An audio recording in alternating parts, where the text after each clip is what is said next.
لساني يفقهوا قولي اللهم أرنا الحق حقا وارزقنا اتباعه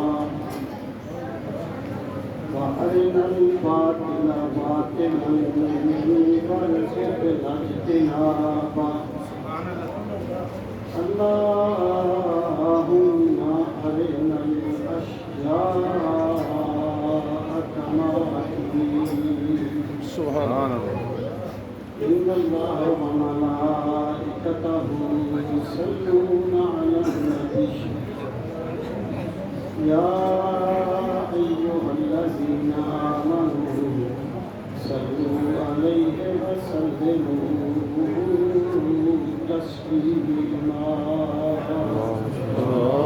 اللهم صل على سيدنا ومولانا محمد وعلى آله وأصحاب سيدنا ومولانا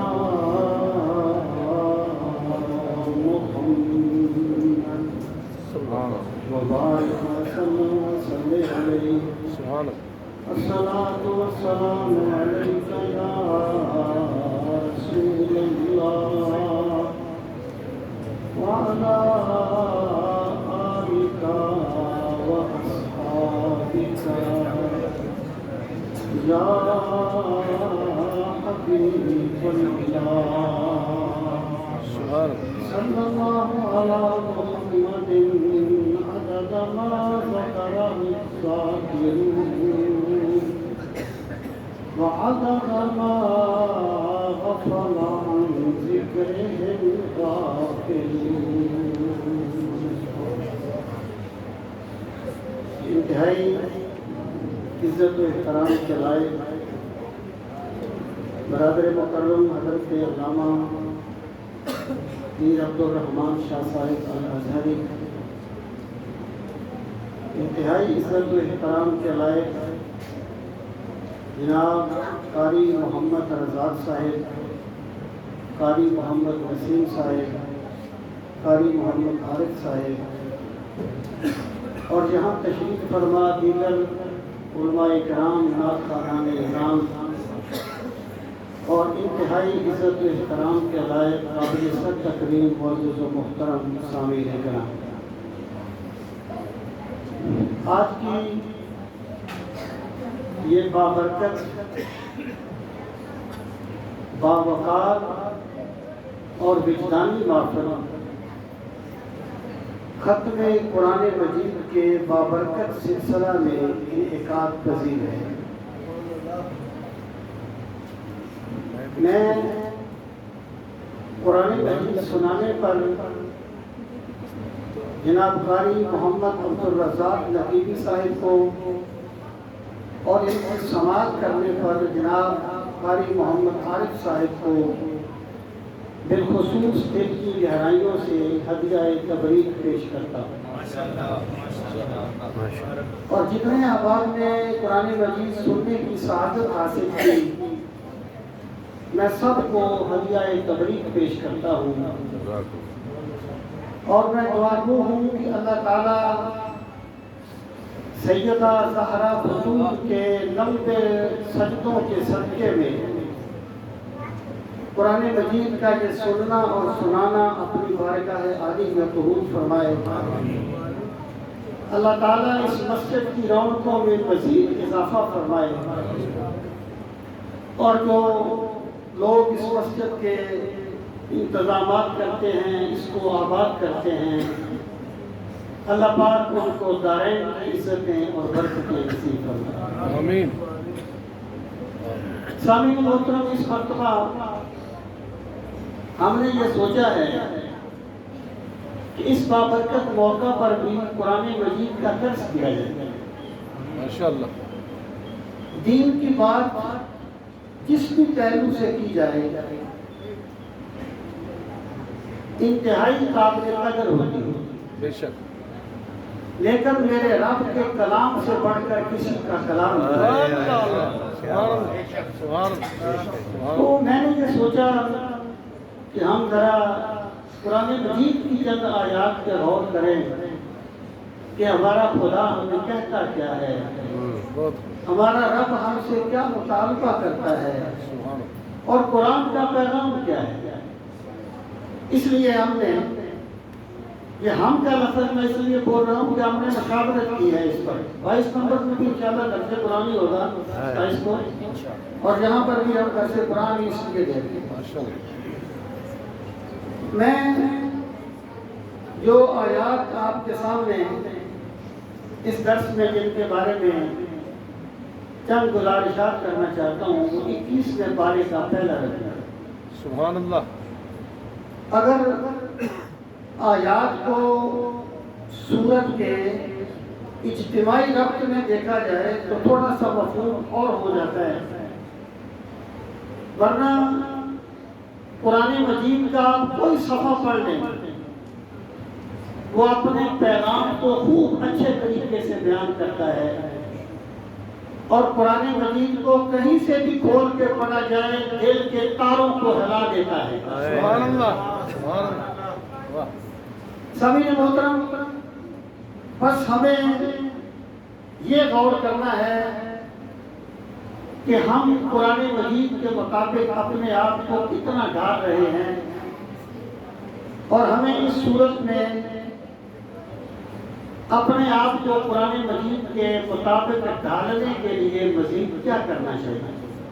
سبحان اللہ اللہ رب العزت نے ارشاد فرمایا اتل ما اوحی الیک من الکتاب واقم الصلاۃ۔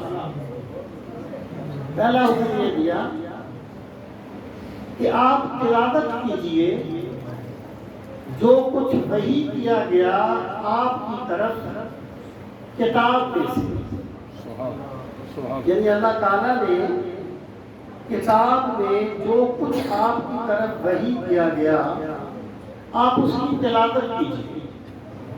سامعین محترم، یہاں پر ایک بات ہمیں یہ سمجھنی چاہیے کہ قرآن مجید کا اولی مخاطب تو رسول کریم صلی اللہ تعالیٰ علیہ وسلم ہے، سبحان جن کے قلب اطہر پہ اللہ تعالیٰ نے قرآن مجید کو نازل فرمایا۔ پھر سرکار کی وساطت سے ہر بندہ جو ہے وہ یوں سمجھے جب وہ قرآن پڑھے تو اس پر یہ کیفیت طاری ہو کہ یہ کوئی ماضی کی باتیں نہیں ہیں کہ اس وقت خدا نے فرمایا تھا، وہ یہ سمجھے کہ میرا خدا مجھ سے خطاب فرما رہا ہے۔ سبحان اللہ سبحان اللہ جو اقبال نے کہا تھا نا، تیرے زمین پہ جب تک نہ ہو نزول کتاب، گرا کشا ہے نہ راضی نہ صاحب کشاف۔ جب تک بندہ قرآن کو اس کیفیت میں نہ پڑھے نا کہ میرا خدا مجھ سے مخاطب ہو گیا ہے، میرا خدا مجھے خطاب فرما رہا ہے، تو اس پر قرآن کی لذتیں کھلتی نہیں ہیں، قرآنی کیفیات اسے نصیب نہیں ہوتی۔ پہلی بات تو یہی وجہ ہے کہ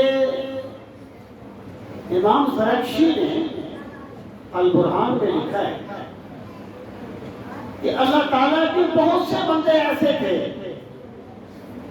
جن کا قرآن مجید کے ساتھ وہ تعلق تھا کہ جب وہ قرآن مجید کو چوم کے کھولنے لگتے تو وہ کہتے ھذا کتاب ربی ھذا کتاب ربی، یہ میرے رب کا خط آیا ہے میری طرف، یہ میرے رب کا خط آیا ہے میری طرف، اور وہ جذبات میں بے ہوش ہو جایا کرتے ہیں۔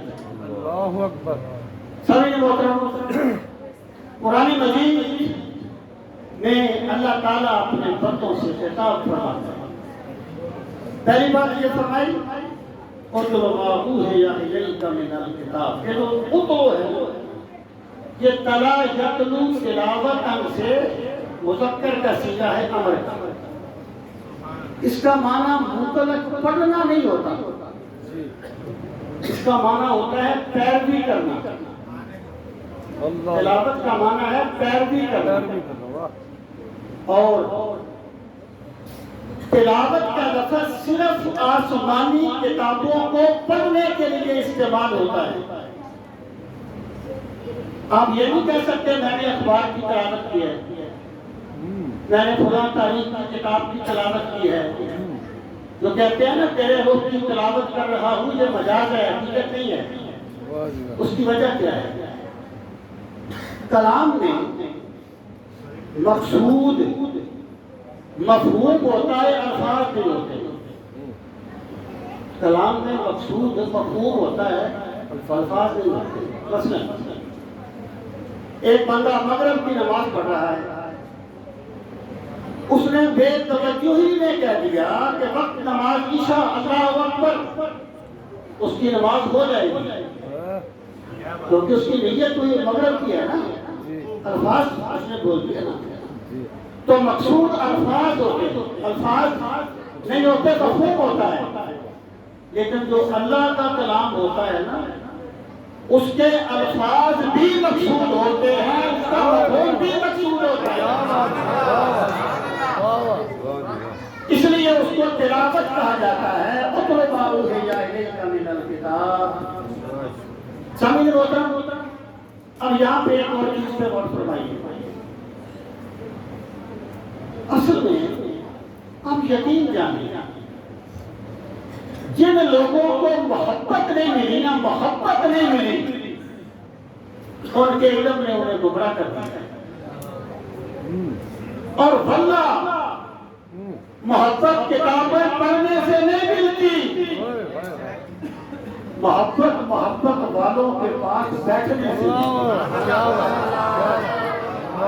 کیا کریں, اس نے کہا تھا نا یہ عشق کتاباں میں نہیں لبدا, نہ یہ دولت ہر ہاتھ آئی, کہ نہ یہ شمع جلے ہر گھر وچ, نہ ہر دل وچ روشنائی. اے شراب نہ ہر میخانے, کہ نہ ہر بندہ سودائی. آزم او کوئی برلا برلا, آزم او کوئی برلا برلا, کہ پھر اٹھے نظر محبوب نے پائی. یہ بات میں نے اس لیے کہی ہے کہ جو لوگ محبت کے عنصر سے خالی ہو گئے نا, محبت کے عنصر سے خالی ہو گئے, انہیں قرآن مجید سے بھی گمراہی کا سوا کچھ نہیں ملا. ایک صاحب یہ کہتے ہیں, بڑے اپنے آپ کو مفکر کہتے ہیں کہ اگر تم قرآن مجید کو بغیر سمجھنے کے پڑھو گے نا تو کوئی فائدہ نہیں ہوگا. وہ کہتے ہیں ایسے ہی ہے جیسے ایک حکیم نے نسخہ لکھ دیا ہے کہ جناب فلاں چیز آپ نے ڈالی ہے, اس طریقے سے استعمال کرنی ہے. کہتے ہیں بندہ اسے استعمال تو کرے نہیں, اور بندہ نسخے کو صبح شام پڑھ دے تو شفا تو نہیں ملے. تو اگر قرآن تو آیا سمجھنے کے لیے, جس بندے نے قرآن کو سمجھا ہی نہیں تو ایسے پڑھنے کا کیا فائدہ؟ میں کہتا ہوں تیری بات اس لیے غلط ہے کہ میرے رب نے تلاوت کا حکم الگ دیا ہے, تدبر کا حکم الگ دیا ہے. تلاوت کا حکم الگ ہے نا, مطلب اوحی الیک, اور یتلو علیہم آیاتک ویعلمہم الکتاب والحکمۃ ویزکیہم. تعلیم کتاب بعد میں ہے, تلاوت کتاب پہلے ہے. تو بھائی یہ جو اللہ کا کلام ہے نا, یہ کسی حکیم کا لکھا ہوا نسخہ نہیں ہے, یہ میرے رب کا کلام محبت ہے. یہ میرے رب کا کلام محبت ہے. اس کی تلاوت بھی مقصود ہے, اس کا فہم بھی مقصود ہے. وہ امام احمد بن حنبل, یہ ملا علی قاری نے لکھا ہے الفقہ الاکبر کی شرح میں, شرح فقہ اکبر میں ملا علی قاری نے لکھا ہے, بڑا نقاد محدث ہے. کہتے ہیں کہ امام احمد بن حنبل کو خواب کے عالم میں اللہ تعالیٰ کا دیدار نصیب ہوا. تو امام احمد بن حنبل نے عرض کیا, مالک تیرا قرب کیسے ملتا ہے, تیرا قرب سب سے آسانی سے کیسے ملتا ہے؟ اللہ پاک نے فرمایا قرآن مجید کو پڑھنے سے. سبحان اللہ. عرض کیا مولا سمجھ کے پڑھا جائے یا ویسے بھی مل جاتا ہے؟ تو اللہ پاک نے فرمایا سمجھ کے پڑھا جائے پھر بھی مل جاتا ہے، بغیر سمجھنے کے پڑھا جائے پھر بھی مل جاتا ہے. بھائی یہ جو قرآن ہے نا اس کی تلاوت کا حکم الگ ہے، اور وہ دور کیسا نورانی دور تھا جب صبح صبح ہر گھر سے قرآن کی تلاوت کی آوازیں آیا کرتی تھیں، جب مائیں اپنے بچوں کو قرآن کی لوریاں دے کر سنایا کرتی تھیں. وَاتْلُ مَا أُوحِيَ إِلَيْكَ مِنَ الْكِتَابِ، اے انسان، اے میرے نبی صلی اللہ علیہ وسلم، اللہ تعالیٰ نے جو آپ پر کتاب نازل کی ہے اس کی تلاوت کرتے رہیے. ایک اور چیز پہ بھی وقت ہے، جو چیز اللہ تعالیٰ نے رسول کریم علیہ السلام پر نازل کی ہے نا وہ صرف قرآن نہیں ہے، وہ وحی خفی بھی ہے جس کو حدیث کہا جاتا ہے. یعنی جو نازل ہوا وہ صرف قرآن نہیں،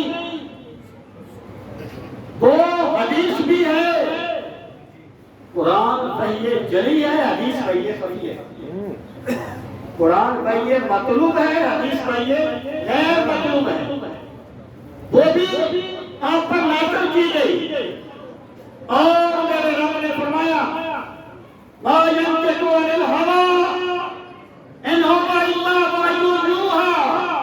میرے کملی والے پیغمبر کی شان یہ ہے کہ جب بھی بات کرتے ہیں بات میری ہوتی ہے، تمہاری نہیں ہوتی ہے. سبحان اللہ. دیکھو یہاں پر لفظ کیا ہے، من الکتاب، تلاوت کیجئے کتاب میں سے. اس کا مطلب یہ ہو گیا کہ تلاوت صرف قرآن کی جائے گی، حدیث کے پڑھنے کو تلاوت نہیں کہا جائے گا. حدیث کے پڑھنے کو تلاوت نہیں کہا جائے گا، تلاوت صرف قرآن کی ہوگی. اور قرآن کی ایک تعریف بھی یہ کی گئی ہے کہ قرآن وہ کتاب ہے جس کو پڑھنا بھی عبادت ہے. اللہ پاک نے فرمایا وَاتْلُ مَا أُوحِيَ إِلَيْكَ مِنَ الْكِتَابِ، جو کچھ آپ کے رب نے آپ پر وحی کیا ہے کتاب میں سے اس کی تلاوت کرتے رہیے. اصل میں نا قرآن مجید ہے کوئی ایسی کتاب نہیں ہے جسے بندہ کسی افسانے کی طرح پڑھ لے، جسے بندہ کسی کتاب کی طرح پڑھ لے. یہ قرآن کے بچے کے ہے کہ ڈسٹرب کر رہے ہیں. کوئی ایسا طریقہ ہے کہ بچے خاموش ہو جائیں اور مت کھولو ورنہ بھاگ چل رہا. میں یہ عرض کر رہا تھا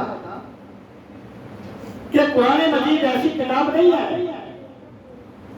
جسے بندہ کسی عام کتاب کی طرح پڑھ لے. قرآن اللہ کی ایسی کتاب ہے جسے جتنی مرتبہ پڑھا جائے عزتیں مبادلہ ہوتی جاتی ہیں اور اسرار و امور کھلتے چلے جاتے ہیں.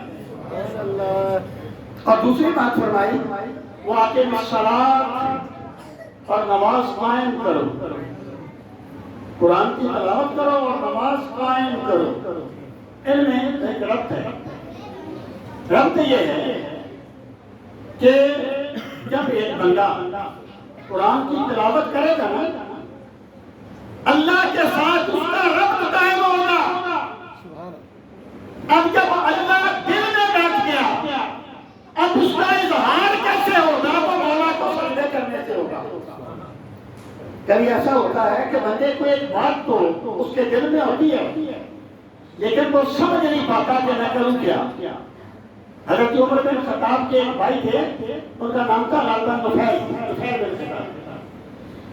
زمانہ جاہلیت میں وہ کہتے تھے کہ یہ بات تو میں سمجھتا ہوں کہ خود خدا نہیں ہے، جنہیں ہم نے خود گھڑا ہے نا یہ خدا نہیں ہے، لیکن خدا ہے کون اس کا مجھے پتہ نہیں ہے. کوئی خدا ہے، اس کی میں نے عبادت کیسے کرنی ہے مجھے اس کا پتہ نہیں ہے. تو تو لوگوں جب قرآن پڑھ کے تم رب سے جڑ جاؤ گے، پھر تمہارے دل میں اس کی محبت جوش مارے گی، پھر اکم الصلاۃ اس کا اظہار یہ ہوگا کہ تم رب کے سامنے سجدہ ریز ہو جاؤ گے۔ اور تو معروف ہے الیک من الکتاب واقم الصلاۃ، اور نماز قائم کی۔ اور یہ جو اقامت صلاۃ ہے نا، اقامت صلاۃ، کچھ لوگ یہ کہتے ہیں، میرا خیال تھا کہ راضی کی بات ہے، لیکن اب بھی کچھ بیوقوف یہ کہتے ہیں قرآن نے تو کہیں نہیں کہا کہ نماز پڑھو، اور تم کہتے ہو کہ نماز پڑھو۔ قرآن نے کہا ہے نماز کو قائم کرو، تم کہتے ہو پڑھو۔ وہ بھائی پڑھنا اور قائم کرنے میں ایک فرق ہے۔ پڑھنا چھوٹا درجہ ہے، قائم کرنا بڑے غصے میں دیکھ رہے ہوتے ہیں۔ پڑھنا چھوٹا درجہ ہے، اقامت بڑا درجہ ہے۔ پڑھنا یہ ہے کہ بندے نے عبادت یاد کر لی نماز کی، اس کا خیال کہیں اور ہے، آ گیا مسجد میں عبادت پڑھی، خیال کہیں اور ہے، آیا بھی وہ ملاوٹ کر کے کم تولتے ہوئے تھا، اور جا کے پھر اس نے کم نہیں تولنا ہے، اس کو کہے گا اس نے نماز پڑھ لی، قائم نہیں کی۔ قائم کرنے کا مطلب یہ ہوتا ہے کہ نماز کو ویسے پڑھو جیسے پڑھنے کا حق ہے۔ اقیم الصلاۃ اقامت کہتے ہیں توفیت الشیء حقہ، کسی چیز کو مکمل آداب کے ساتھ ادا کرنا۔ جب ایک بندہ نماز میں کھڑا ہو، اپنا منہ کعبے کی طرف کرے، تو اس کی ساری توجہ اپنے رب کی ذات پہ مرکوز ہو جائے، بس پرس مرتبہ کا وقت لے کر۔ اور جب وہ قرآن مجید کی تلاوت کرے تو اس پر یہ کیفیت طاری ہو کہ میں اپنے رب سے باتیں کر رہا ہوں۔ جو کہا گیا نا حدیث میں ان المصلی یناجی ربہ، نماز پڑھنے والا چپکے چپکے اپنے رب سے باتیں کر رہا ہوتا ہے۔ جب یہ کیفیات رکوع اور سجود تلاوت میں طاری ہوگی، تب کہا جائے گا کہ اس نے نماز کو قائم کیا ہے۔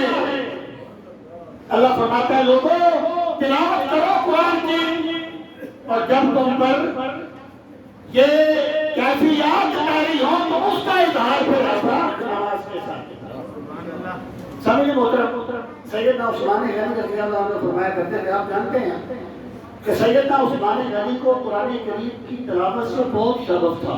سبحان اللہ، سبحان یہ بس مزاج ہوتے ہیں، کسی کو کسی عبادت سے شغف، کسی کو کسی عبادت سے شغف۔ سبحان اللہ۔ یہاں تک کہ جب انہیں شہید کیا گیا وہ اس وقت بھی قرآن کی تلاوت ہی کر رہے تھے۔ اللہ اللہ اللہ۔ وہ فرمایا کرتے تھے لوگوں اللہ کی کتاب کی تلاوت میں جو لذتیں ہیں، اگر تمہیں وہ حلاوتیں نصیب ہو جائیں تو تمہارے دل کبھی قرآن کی تلاوت سے سیر نہ ہو۔ علماء نے فرمایا کہ قرآن کی تلاوت کرو اور نماز قائم کرو۔ پھر فرمایا ان الصلاۃ تنہی عن الفحشاء والمنکر، بے شک نماز روکتی ہے بے حیائی سے اور برائی سے۔ فحشاء اور منکر دو لفظ ہیں۔ فحشاء جو ہے اس برائی کو کہا جاتا ہے جس کا برائی ہونا عقل انسانی سے معلوم ہو جاتا ہے، یعنی ہر بندہ سمجھتا ہے کسی کا ہاتھ مارنا جائز نہیں ہے، کسی کو گالی دینا جائز نہیں ہے، یہ فحشاء ہے۔ منکر وہ ہوتا ہے اگر شریعت نہ بتائے تو عقل اس کو نہ سمجھ سکتی۔ ایک بندہ صاحب نصاب ہے لیکن وہ زکات نہیں دیتا، تو قیامت کے دن اس کا مال اس کے لیے عذاب بن جائے گا۔ لیکن اگر ہمیں شریعت نے نہ بتایا ہوتا تو ہم اس بات کو سمجھ نہ سکتے، اس کو منکر کہا جاتا ہے۔ اب دیکھیے اللہ تعالیٰ کے جتنے بھی احکامات ہیں وہ صرف کوئی رسم نہیں ہے کہ کھمبے کو سیلوٹ کرنا ہے آپ نے، عبادات کا جو پورا نظام ہے نا وہ اللہ پاک نے فارمیلٹی کے لیے نہیں رکھا. جی عبادات کا پورا نظام اللہ تعالیٰ نے اس لیے قائم کیا ہے کہ ایک انسان مرتضی بن جائے. ہائے ہائے ہائے کیا بات. ایک بندہ ایسا بندہ بن جائے جیسا رب اسے بنانا چاہتا ہے. یہ نظام عبادات کیا ہے نا یہ انسانی شخصیت کی تکمیل کا راستہ ہے جو اللہ نے طے کیا ہے. دیکھیں اللہ تعالیٰ قادر مطلق ہے وہ ویسے بھی کر سکتا تھا. وہ اس پر قادر ہے کہ بندہ پانی نہ پیے لیکن وہ اس کو سیراب کر دے لیکن وہ کرتا نہیں ہے. اللہ اس پہ قادر ہے کہ بندہ کھانا نہ کھائے وہ اسے سیراب کر دے اس کی بھوک مٹ جائے لیکن ایسا کرتا نہیں ہے کیونکہ اللہ کی ایک قدرت ہے ایک اللہ کا طریقہ ہے. یہ اللہ کا طریقہ ہے. تو نظام عبادات جو ہے نا یہ اللہ تعالیٰ نے انسانی شخصیت کے کمال کا طریقہ رکھا ہے عبادات کا نظام. اب فرمایا دیکھیں اب پھر دو چیزیں. ایک یہ ہے کہ بندہ یہ کہے کہ میں یہ عبادت تب کروں گا پہلے مجھے سمجھ آ جائے کہ ہے کیوں. ایک یہ ہے کہ بندہ یہ کہے پروردگار تو نے فرما دیا یہ عبادت کر میں کرتا ہوں لیکن مجھے بتا تو دے کہ اس کی وجہ کیا ہے اس کی حکمت کیا ہے. تو جب بندے کو عبادات کی حکمت معلوم ہو جائے پھر بندے میں عبادت کا ذوق دوبالا ہو جاتا ہے. دیکھیں صحابہ کرام سے سرکار نے فرمایا کہ قربانیاں کرو. انہوں نے قربانیاں کرنی شروع کر دی. یہ نہیں کہا کہ یا اللہ کے رسول ہم قربانی کب کریں گے جب ہمیں سمجھ آئے کہ کیوں کرنی ہے. عرض کی آقا آپ نے فرما دیا ہم قربانیاں کرتے ہیں لیکن فرما تو دیجئے ما حاضر الہی یا رسول اللہ. آقا یہ قربانیاں ہیں کیا چیز؟ فرمایا سنت و ابیکم ابراہیم یہ تمہارے جد امجد نے منا کے میدان میں جو تسلیم و رضا کا ایک منظر قائم کیا تھا خدا اسے قیامت تک کے لیے باقی رکھنا چاہتا ہے. یہ قربانی اس کی یادگار ہے.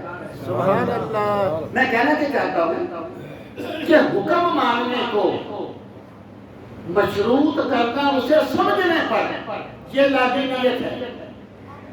مان لینا لیکن اس کی حکمت کو تلاش کرنا یہ میرے پاک نبی کے پاک صحابہ کا طریقہ ہے. اللہ پاک نے حکم دیا اب فرمایا ان الصلاۃ تنہا عن الفحشاء والمنکر کہ نماز روکتی ہے بے حیائی سے اور برائی سے. یعنی تمہیں جو میں نے نماز پڑھنے کا کہا ہے نا ویسے نہیں کہا یہ تمہاری شخصیت جتنی سنور جائے گی اور رب کے ساتھ تمہارا تعلق اتنا مضبوط ہو جائے گا کہ جب تم کوئی بھی گناہ کرنے لگو گے تو تم سوچو گے ہمارا خدا ہمیں دیکھ رہا ہے اور تمہاری زندگی سے گناہ ایسے نکل جائے گا جیسے دودھ سے بال کو نکال دیا جاتا ہے. کبھی آپ نے بات سنایا اللہ تعالیٰ نے جتنے بھی عبادات لازم کی ہیں حج فرض کیا زندگی میں ایک موقع ایک مرتبہ. زکات فرض کی سال میں ایک مرتبہ. روزہ فرض کیا سال میں ایک مرتبہ. لیکن نماز فرض کی دن میں 5 مرتبہ. کیوں؟ کہ جب تو بار بار جائے گا نا رب کو سجدہ کرنے کے لیے تجھے احساس تازہ ہو جائے گا کہ میرا ایک رب ہے جو مجھے دیکھ رہا ہے. میرا ایک خدا ہے جس کی بارگاہ میں میں نے جانا ہے. تو نماز اور برائی سے رکنا یہ 2 اور 2 4 کی طرح نہیں ہے. اس کا تعلق احساس کے ساتھ ہے اور نماز کی کیفیت کے ساتھ ہے. سید حسن بصری فرماتے تھے کہ جس بندے نے نماز پڑھی لیکن برائیوں سے باز نہیں آیا من ادى الصلاة ولم ينهى عن الفحشاء والمنکر، غلام یاد کی صلاۃ، اس نے نماز پڑھی نہیں، اس نے ٹکرے ماری ہیں۔ اور رسول کریم علیہ السلام کی بارگاہ میں ایک بندہ آیا، اس کے بارے میں لوگوں نے بتایا کہ یا رسول اللہ صلی اللہ علیہ وسلم وہ نماز بھی پڑھتا ہے اور چوری بھی کرتا ہے۔ آپ نے فرمایا ان الصلاۃ ستنہی ان قریب نماز اسے برائی سے روک لے گی۔ پھر ایک موقع آ گیا جب برائی اس کے اندر سے اس طریقے سے نکل گئی کہ برائی کا نام و نشان نہیں رہا۔ اللہ پاک نے فرمایا نماز قائم کرو، ان الصلاۃ تنہی عن الفحشاء والمنکر۔ نماز میں اس لیے تم پہ فرض کی ہے کہ تمہارے اندر نیکی کا جذبہ پیدا ہو جائے اور تمہیں برائی سے نفرت ہو جائے۔ پھر فرمایا وَلَذِكْرُ اللَّهِ أَكْبَرُ، اور اللہ کا ذکر اکبر ہے۔ یہ جو اکبر ہے یہ اس میں تفضیل کا سیکھا ہے، یعنی ایک کے مقابلے میں، یعنی دو بندے ہیں، ایک چھوٹا ایک بڑا، کہ اکبر میں فلاں، اس میں تفضیل ہے مقابلے میں۔ یہاں اللہ پاک نے کسی دوسری چیز کا ذکر نہیں کیا کہ اللہ کا ذکر مال سے افضل ہے، اللہ کا ذکر منصب سے افضل ہے، بلکہ مطلق فرمایا وَلَذِكْرُ اللَّهِ أَكْبَرُ، کہ لوگوں جو کچھ بھی تمہارے سامنے ہے، اللہ کا ذکر ہر چیز سے عظمت والا ہے، ہر چیز سے بڑا ہے۔ سبحان اللہ۔ اور اگر آپ غور کریں تو وَلَذِكْرُ اللَّهِ أَكْبَرُ، نماز جو ہے، نماز ذکر الہی اس کی روح ہے۔ نماز میں کچھ چیزیں ایسی ہیں جن کا تعلق انسانی صحت کے ساتھ بھی ہے، لیکن وہ مقصود نہیں ہے۔ جب ایک بندہ نماز پڑھتا ہے نا، ایک بہت اچھی ورزش بھی ہوتی ہے اس سے، لیکن ورزش مقصود نہیں ہے، مقصود رب کو یاد کرنا ہے۔ اقم الصلاۃ وذکری، نماز قائم کرو میری یاد کے لیے، میرے ذکر کے لیے۔ سبحان اللہ۔ اللہ پاک نے فرمایا وَلَذِكْرُ اللَّهِ أَكْبَرُ، اور اللہ کا ذکر سب سے بڑا ہے۔ پھر فرمایا وَاللَّهُ يَعْلَمُ مَا تَصْنَعُونَ، اور اللہ جانتا ہے جو تم کرتے ہو۔ میرے بھائی، یہ جو اللہ کے جاننے کا عقیدہ ہے نا، یہ صرف علم میں اضافے کے لیے نہیں ہے، بلکہ یہ ایسا عقیدہ ہے کہ جب بندہ کوئی بھی کام کرنے لگے تو وہ اپنا اسے یہ عقیدہ یاد آ جائے کہ میرا خدا مجھے دیکھ رہا ہے، تو اس کی زندگی سے گناہ ایسا نکل جاتا ہے جیسے دودھ سے بال کو نکال دیا جاتا ہے۔ خدا مجھے دیکھتا ہے، خدا جانتا ہے۔ واللہ یعلم ما تصنعون، اور لوگوں تم جو کچھ بھی کرتے ہو اللہ تعالیٰ اسے بہت اچھے طریقے سے جانتا ہے۔ پھر فرمایا وَلَا تُجَادِلُوا أَهْلَ الْكِتَابِ إِلَّا بِالَّتِي هِيَ أَحْسَنُ إِلَّا الَّذِينَ ظَلَمُوا مِنْهُمْ وَقُولُوا آمَنَّا بِالَّذِي أُنزِلَ إِلَيْنَا وَأُنزِلَ إِلَيْكُمْ وَإِلَٰهُنَا وَإِلَٰهُكُمْ وَاحِدٌ وَنَحْنُ لَهُ مُسْلِمُونَ۔ اور اہل کتاب سے جب بھی مجادلہ کرو تو بہترین انداز سے کرو، مگر وہ لوگ جنہوں نے ظلم کیا، اور کہو کہ ہم ایمان لائے، آمنا بالذی انزل، جو ہم پر اتارا گیا، وانزل الیکم، اور ہم اس پر بھی ایمان لائے جو تم پر اتارا گیا تھا، وَإِلَٰهُنَا وَإِلَٰهُكُمْ وَاحِدٌ، اور ہمارا الہ اور تمہارا الہ ایک ہے، وَنَحْنُ لَهُ مُسْلِمُونَ، اور ہم اپنے رب کی بارگاہ میں اپنا سر جھکانے والے ہیں۔ یہاں پہلی بات تو یہ کہ ذکر الہی کا تذکرہ تھا، اور پھر آ گیا مجادلہ کرتے ہوئے اہل کتاب سے اور سب اچھے انداز میں مجادلہ کرو۔ علم ربط کیا ہے؟ علم آپس میں نسبت کیا ہے؟ مناسبت کیا ہے؟ بھائی مناسبت جو نظر آتی ہے، باقی اللہ اپنے کلام کے رمضوں کو بہتر جانتا ہے کہ جب تم اللہ کے ساتھ جڑ جاؤ گے نا تو پھر تمہاری میں مر جائے گی۔ اور جب آپ نے کسی کے ساتھ کوئی مجادلہ کیا، کسی کے ساتھ کوئی جھگڑا ہو گیا، وہاں دو صورتیں ممکن ہیں۔ ایک یہ ہے کہ بندہ اسے ذلیل کرنے کے چکر میں رہے کہ میں اسے لاجواب کر دوں، میں اسے ذلیل کر دوں، اور دوسرا یہ ہے بندہ اس کی اصلاح کرنے کے لیے تڑپے کہ جو بندہ میرے مقابلے میں آ گیا ہے، جو میری بات نہیں مان رہا، میں کوئی ایسا طریقہ اختیار کر لوں کہ اس کی اصلاح ہو جائے۔ اصلاح کا وہ سوچے گا جس کی میں مر چکی ہوگی، جس کی میں زندہ ہوگی نا، وہ اپنے مشن کو پیچھے پھینک دے گا، ملک و قوم کو تباہ کر دے گا، لیکن اپنی میں پہ اثر نہیں آنے دے گا۔ تو اللہ پاک نے فرمایا جب تم رب سے جڑ جاؤ گے پھر تم میں اتنی عاجزی آ جائے گی کہ کوئی عام بندہ تو عام بندہ رہا، جب تم اپنے دشمن کے ساتھ کلام کرو گے تو وہ بھی بڑی نرمی کے ساتھ کرو گے، بڑی سفتگی کے ساتھ کرو گے۔ سمیع محترم، اب آپ دیکھیں اہل کتاب یہود ہے اور نصارہ ہے۔ اہل کتاب سے مراد وہ لوگ ہیں جو آسمانی کتاب کے حامل ہیں، یہ نہیں ہے جس بندے کے پاس کوئی بھی کتاب ہو گیا ہے کتاب ہے۔ اب یہود اسلام کے بدترین دشمن اور اتنی شاکر اور عیار قوم کہ جس نے دنیا کا امن برباد کر کے رکھا ہوا ہے۔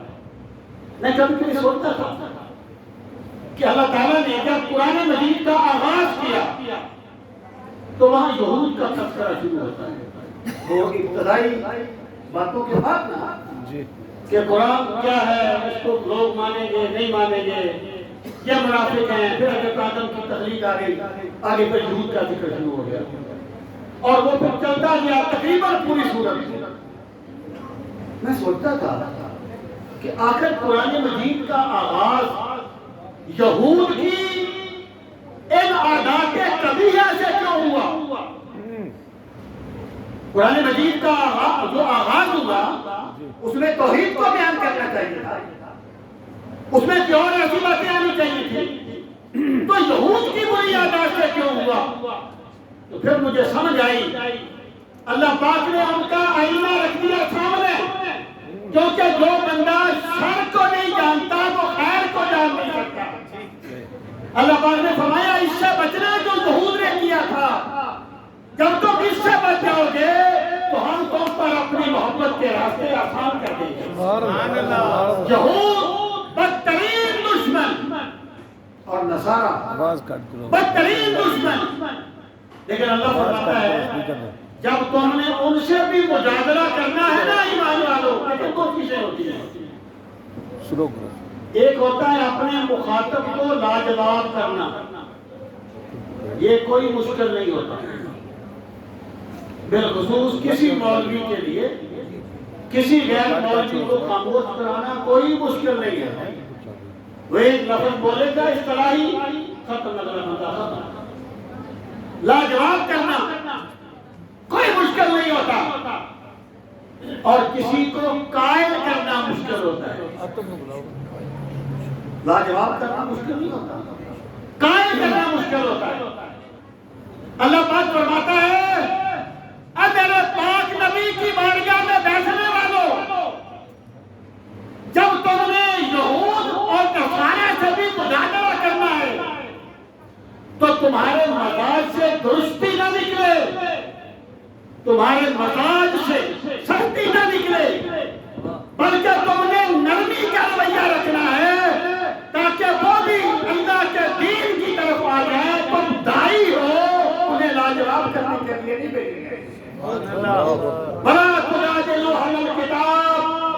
الا باللتی ہی احسن. دیکھیے قرآن مجید میں ذکر ہے. ایک واقعہ میں ایک دوست نے مجھے ایک بات کہی. میں نے اسے کہا، وہ کہتا تھا وہ فلاں نے ایسا کہہ دیا، فلاں نے ایسا کہہ دیا. میں اسے کہتا تھا یار تم کس کس کو مطمئن کرتے رہو گے؟ آپ سوشل میڈیا کھولیں، کہیں ناسبی بول رہے ہیں، کہیں رافضی بول رہے ہیں، کہیں منکرین حدیث بول رہے ہیں، کہیں ملحد بول رہے ہیں. آپ کس کس کو پیچھے لگ دینا پڑے گا؟ کس کس کو سمجھائیں گے؟ اس نے مجھے کہا، اس نے کہا کہ ایک بندے کی ہر بات کا جواب دینا ضروری نہیں ہوتا. ایک بندے کی کوئی ایک دلیل توڑ دو، اس کی ساری ثقافت ختم ہو جائے گی. جب آپ نے اسے ایک دلیل اس کی توڑ دی نا، اس کی جو ثقافت تھی وہ ساری کی ساری مشکوک ہو جائے گی. یہ مناظرانہ ذہن ہے، داعیانہ نہیں ہے. دیکھیں قرآن مجید میں ذکر ہے حضرت ابراہیم علیہ السلام کا جب نمرود کے ساتھ وہ مجادلہ ہوا نا، تو آپ نے فرمایا کہ میرا خدا وہ ہے جو زندہ کرتا ہے اور مارتا ہے. اس نے کہا یہ کام تو میں نہیں کرتا. اس نے بے گناہ کو مار دیا اور گناہ گار کو چھوڑ دیا. اب حضرت ابراہیم اس پہ جرا کر سکتے تھے نا، یہ بھی مارنا زندہ کرنا اور چیز ہے، سر اڑا دینا اور چیز ہے. آپ نے دوسری دلیل لے آئے کہ میرا خدا وہ ہے جو سورج کو مشرق سے نکالتا ہے. اگر تو خدا ہے سورج کو مغرب سے نکالتا ہے. کیا بات، ماشاءاللہ. اب وہ مبہوت ہو گیا، لاجواب فبہت الذی کفر. امام راضی کہتے ہیں اللہ اور ان کی قبر کو انوار و تجلیات کے بھرتے ہیں. اللہ نے اس شخص کے سینے کو کشادہ کر دیا تھا اور قرآن مجید کا فہم اس پہ آسان کر دیا تھا. امام راضی کہتے ہیں کہ ایک مناظر کبھی اپنی دلیل نہیں چھوڑتا. اس نے ایک دلیل دی ہے، دوسرا بندہ اس کو توڑے، وہ اپنی دلیل نہیں چھوڑتا. لیکن سیدنا ابراہیم نے دلیل چھوڑ دی، دوسری دلیل پہ آ گئے. راضی کہتے ہیں کیوں؟ کہتے ہیں اس لیے ابراہیم دائی تھے، ابراہیم مناظر نہیں تھے. دائی کا کام مطمئن کرنے کی کوشش کرنا ہوتا ہے، لاجواب کرنا نہیں ہوتا. اللہ پاک نے فرمایا جب تم رب سے جڑ جاؤ گے تو پھر تمہاری میں مر جائے گی، تمہارا تکبر ختم ہو جائے گا، اور پھر تم اپنے دشمن سے بھی بات کرو گے تو شائستگی سے کرو گے. سبحان اللہ. وَلَا تُجَادِلُوا أَهْلَ الْكِتَابِ إِلَّا بِالَّتِي هِيَ أَحْسَنُ. آگے فرمایا إِلَّا الَّذِينَ ظَلَمُوا